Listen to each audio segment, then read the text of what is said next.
Hello everyone. In this video I want to share with you some tips that can help you improve your gameplay and rank up.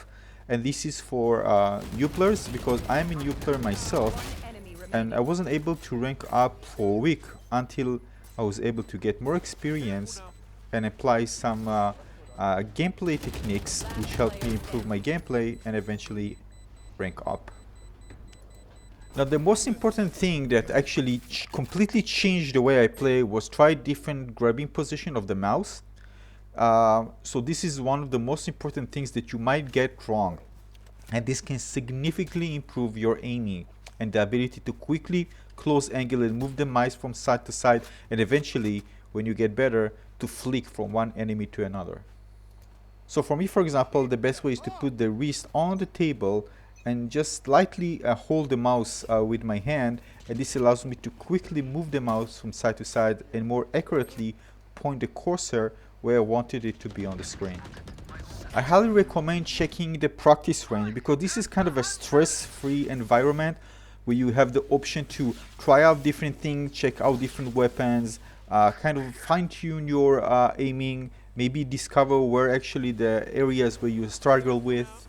So sometimes, for example, when you die in a single round, you're gonna spend like a few minutes maybe doing nothing. Whether in the range you can spend even for 30 seconds, you can do so many things that can actually improve your gameplay. So it's all about what you do with your time, and in my opinion, the best way to practice and fine-tune your aiming is in the practice range, not just going and try it, see if it works during the game where it's much more intense. Of course, the gameplay itself produces much more real-world situation and it will teach you a lot of things, but again, don't ignore the practice range and its benefits. Now, working as a team is the key to success in winning matches. This means that if you can, communicate with your team, preferably by voice. Try to build strategies ahead of time. For example, at lower levels, I've discovered that if we group up together and rush to a certain point, we can quickly capture it and then we have an advantage. The reasons for this is that if you capture a certain point, there are probably going to be like maybe 1, 2, and maximum 3 people at this point. And when we attack with 5 people, of course, we have an advantage. Now, this might not work in higher ranks, but I'm not a high rank, I'm a lower rank, so I'm sharing this with you. And this happens so many times. The success rate was amazing. I told my team to just maybe rush from a certain point and quickly capture it, and when we have the advantage because we can just defend it. Now, sharing information is probably the most important thing to do in Valorant. This can save your life and also can save your other team's life. This allows you to quickly make changes on the fly and make sure you are in an advantage rather than in a disadvantage. Although in lower levels I've noticed that people don't communicate a lot, but this is crucial. Share information. If your other team don't communicate, make yourself you are the one who communicate, and always share information what you see. So other people located in different locations on the map can know what to expect, and if they are ready, of course they can react properly. Now regarding toxic players, they are there, and by the tons of them. Almost every match I meet someone which is toxic. One thing you do is, of course, just ignore them. Sometimes I mute them because they interfere with the match so much and I can't concentrate, so that's what I do. You still it's important to give information, whether they take this into account or not, they listen to you or not. Well, it's going to be their problem, but your problem as well, but because, of course, team communication is very important. But the thing is, you need to do the most in what you have. Sometimes you can all try to calm them down and talk to them rationally, but most of the time we're just like this and nothing can help. They're just going to use it, see this as a weakness and continue to attack you even more. So focus on your mission and try to communicate with those who actually listen, and hope things will go well. Now, one of the other more important thing is paying attention to footsteps. Not just footsteps, but other sound, for example, like somebody is trying to break the wall with a knife. The thing is, those sounds that you hear can tell you where the enemy is located and how many of them are actually located in a certain area. And if you share this information very quickly with your teammates, it allows you to pinpoint where the enemy are located and what strategies they are actually taking. And why it's crucial? Because sometimes I see that people, for example, hear noises in A and everybody rush to A, but only to find out that two of them, including the spike, the one holding the spike, just planted this in B. And then the other people on the other side, the enemy is rotating back to the to B, and then they have an advantage. Just need to defend the place. Now always be prepared to be engaged with an enemy, because sometimes the enemy press shift, they move slowly, you can't actually hear them, but they can surprise you and get into engagement every single second. Also try to imagine what kind of move you're actually going to see when the enemy gets in, so be prepared, kind of visualizing this. For example, I guess that in a certain angle, the enemy won't just go slowly down inside, probably going to rush very quickly and try to aim, trying to take me down. So I kind of pre-aim a bit further away from the entrance. Of course, there are tons of variations that can happen during the game, but the thing is, always be prepared for the fight like you're actually in a fight, and this will allow you to react very quickly. Now it's also very important to know the enemy's team composition, what type of heroes you're actually playing against, because this allows you to kind of predict different type of moves and kind of strategies that the enemy might pull off. If you quickly pick, for example, and you see an enemy, you need to quickly know which one is this one, because then you can predict what type of move they're going to play. Another important thing is not wasting your abilities for nothing. I remember one person, one of the teammates actually saying to me, I'm just going to flash this corner. You know, and I told him, why? Why are you just going to waste it? You don't know even if enemy is there. Nobody is rushing. Nobody's doing anything. So why just waste an ability? Those abilities can actually win you the match. For example, when I play Sage, I know that what I can do is prevent the enemy from rushing in. I can actually stall a lot of time, maybe force some different strategies. So I shouldn't waste my my abilities for nothing. By me nothing, of course, there are many things that you can do, like just planting a wall in a place where maybe the enemy isn't located. So maybe I should hear noise first, or just somebody peeks before I actually put my wall. If I play Phoenix, for example, I'm not just going to use my ult just to pick up to see where the enemy is. Maybe it's better just to know where the enemy is located and then surprise them and get some kills. I'm not going to throw my grenade, you know, just maybe I'm going to hit somebody. I need to throw it when I know somebody is there. Maybe combine two of my abilities to take advantage of it. For example, or with a teammate, like when they throw, for example, slow, I can throw a grenade because I have a higher chance of eliminating enemy which is already caught in the slow. Now, never reload in front of your enemy. Now this happens to me a lot, probably due to stress, but eventually I realized that the best thing to do if you, for example, shooting with your primary weapon, quickly change to the pistol in order to shoot. Also, don't forget to reload before engaging. You can see me finally ranking up after it was Iron 1, finally. I was ranking up and I was so happy. Don't laugh, for me it was an achievement. Now when it comes to aiming, always trying to aim for headshot. I'm really kind of bad at this right now and I try to become better. But the thing is that if you make headshot, you do so much more damage, which you can take your enemies almost instantly. Whether if you shoot the lower body, it can take you time. Of course, it depends on the weapon and the amount of damage. But in general, always trying to aim to the head. The reason sometimes you see enemies taking you so quickly, and if you look at the right side, you can see the damage that you dealt and the enemy dealt. You can see that the reason they take you so fast because they put at least one bullet in the head, so they deal lots of damage and you won't be able even to react to them. Now, shooting in bursts with auto firing weapons like the auto rifle and the submachine gun is super important. When you shoot in bursts, you actually get to be much more accurate, whether if you try to shoot over a specific amount of bullets, you can see that they are just spread on to different areas around the center where you actually try to shoot. And you can see this is so inaccurate that the enemy can take you down very quickly. The only reason I kind of prolong my shot is where the enemy is very close. So then I just hold the button and most of the bullets, of course, will come into the body area. But when I'm in range, I always use burst shooting. So I just tap, tap, tap, tap, instead of just tapping and putting the left mouse button down all the time. This also allows you to eliminate several enemies, because you can just tap, take an enemy, and then tap again to tap the other enemy. Whether if you do just one burst and try to take two enemies, probably the second enemy will take you down. When you shoot, always try to stand still. The reason for this is that if you move, your shot's going to be very inaccurate. Of course, there's a way to improve it when you just move and shoot, but this takes a lot of practice, and I'm just referring this to new players. If you're doing this, you need to know that you're going to miss many of your shots.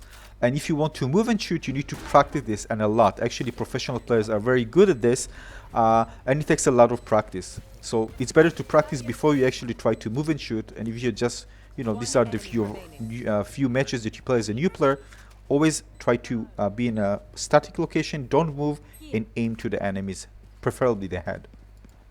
Now, the economic in this game is also very important. You need to spend your money wisely. You need to know where it's time to save and when you're actually going to get advantage when you buy abilities or better weapons. If you see that one of your teammates actually wants something, maybe it's good time to actually buy them so they can have their weapon of choice and be able to perform well in the round. Although I personally, when I see like a player who is really underperforming, sometimes I think twice, man. And then if two people ask me, I might give the other person who is performing better a weapon. Now, the other thing is related to covering angles, and that needs a lot of practice, and I'm practicing this all the time. The thing is that when I get into a certain area, I need to always be aware where enemies can be located. And I need to cover those angles where they are located, where I am attacking or defending. Now, getting this kind of a sense where enemy might be located, where they are, this takes a lot of practice. So you know, for example, to read the enemy's move if you play them in real time. So you just watch their game, and you know, you can see, you tell yourself, or based on how they play, I predict that this will be it. So why it's important? Because then you know where to aim first. For example, if you enter an area and there are 4 different locations where an enemy can be located, you're probably going to say, I predict that the enemy is going to be there, so I start going there, and then I'm going to cover all the other angles. Same with defending. For example, if there are 2 enemies coming, you are the last one, you kind of need to predict or maybe have some information and use it in order to understand how the enemy is going to attack you for which direction. Now, being unpredictable is super important in this game. Many of my kills come because I was unpredictable. And you can see here, soon you're going to see that the enemy is going slow, but I know that they're coming from there. So instead of just waiting for them, I'm just going to rush them very, very quickly so they're unprepared. Here, take a look what I'm doing there. I just rush them. And when you do this, people get into a state of mind of kind of confusion when you do things very fast. So there's a chance they're actually not going to play in their bets and going to miss shots, and you know, they're going to get surprised by that move. This means that you also need to communicate with your team to build different strategies to try to not be predictable, and this will give you such a big advantage when playing, and the enemy will just find it very hard to kind of spread their positioning well, and you can take advantage of this and of course win more matches. Another time where I get quite a few kills is when I listen to the reload sound. Sometimes when the enemy is close and you can hear them reloading, you can quickly rush them because they probably won't be able to react in time. Sometimes when I die and I see other people playing and there's a reload sound, they don't react, they just wait. And actually this is the best time to just rush very quickly, and you're going to find the enemy just reloading and you're going to be in front of them, you can take them very quickly. If they try even to change weapons, it still takes time, and you're probably going to eliminate them by then. The other thing is to play smart. For example, in one of the rounds, the enemy didn't have too much time to defuse, but still they had time. And there was one enemy left, and I was actually hiding in this area. The bomb was behind the wall, and I heard that the enemy is actually coming. So instead of engaging the enemy and letting them eliminate me and they can have enough time to defuse the bomb, I was just circulating around the wall. So they just wasted time, and then actually they weren't able to have enough time to defuse the bomb, and you actually won. So this kind of a stalling time just put more pressure on the enemy. Of course, if they try to be more aggressive, they're going to probably make mistakes because of this. And if you can just stall enough time so they won't be able to defuse the bomb, you're going to win the match. So not every time you need to engage. Sometimes just not engaging may win you the round. Now the other thing that I'm focusing on is trying to mastering different weapons. Maybe mastering is not the best word, but trying to feel comfortable using different weapons, like the pistol, for example, and the shotgun. For example, the pistol is very good weapon, especially the phantom, where you can take enemies very quickly if you're accurate. The shotgun can be good if you see enemy are pushing really strong, so you can kind of wait in the corners and take them down very quickly.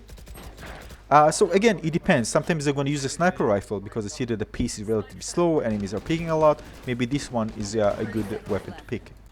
Anyway, it doesn't mean that every time you need to spend just using the same weapon. So again, if you feel comfortable with different weapons, it will give you an advantage. So try to, when you play kind of mix and match and try different weapons, maybe not in competitive play, just casual, and see maybe if you discover a weapon you feel comfortable playing with more compared with what you are playing right now.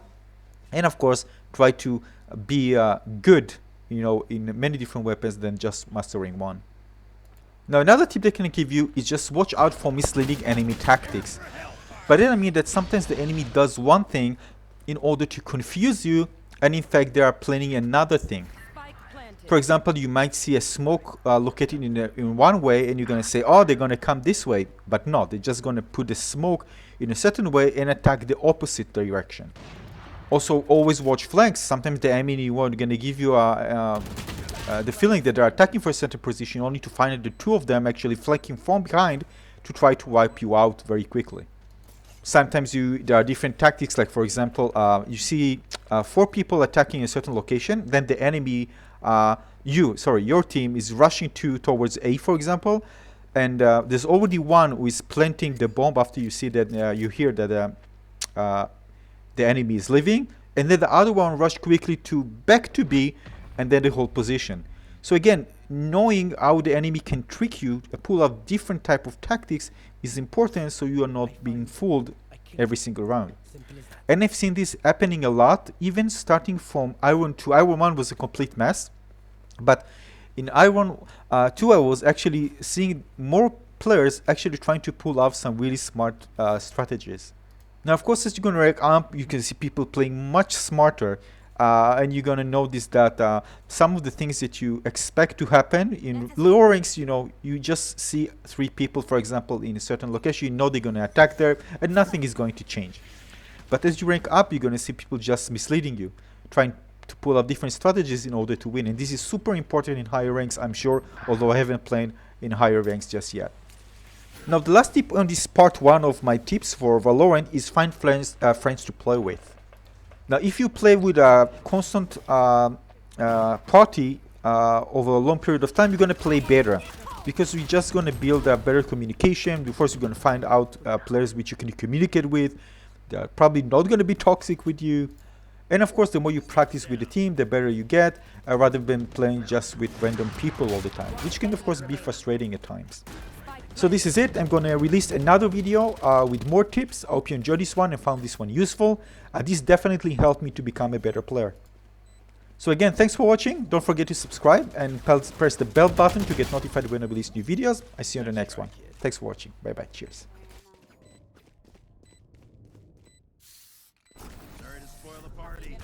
Weapon here. Weapon here.